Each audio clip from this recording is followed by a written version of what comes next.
Շահրաբոսյան։ Ուրեմն կոմիտաս մեկում վարձակալել եմ բնակարան,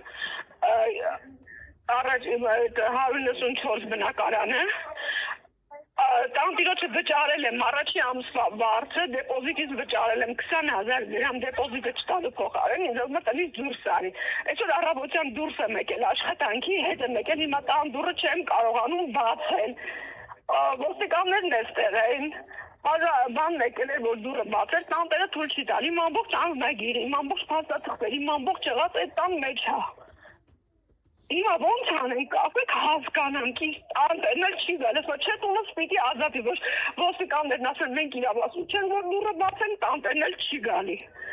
Ամսի 16-ին փետրվարի։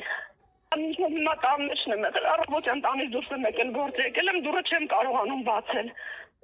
Ես չգիտեմ կողպեք նախապովել, թե զամոքն է փոխվել, ոչ չեմ կարող հստակ ասեմ, ոչ բան չեմ կարող հստակ ասեմ։ Որ խնդրեմ կմոտենանք, ասեմ չի կարող լինի, ինչքան կարելի է մարդիկ փողոցում մնա։ Կամ իմ անձնագիրը, կամ իմ ամբողջ փաստաթղթերն այդ տան մեջ են, իրավասու չի իմ անձնագիրը, իմ փաստաթղթերին տնօրենելու։ Չի գալի դուռը բացի, որ ես ներս մտնեմ, իմ հետ պայմանավորվել է ոստիկան Ավետիսյանը, որ ես ամսի շաբաթ օրը բնակարանը պետք է ավլոտեն։ Չի գալի եմ վերջ, չեմ գալի, ոստիկանությունը չկարողացավ, ես չգիտեմ ոստիկանությունը չկարողացավ, դրանք չեմ, ես չգիտեմ, ոնց ենք 160,000 է, 160,000 տան վարձը ընդհանուր տվել եմ, թղթի վրա գրված է, որ տվել եմ կանխավճար 20,000, դա արդեն բան դեպոզիտի փողն է։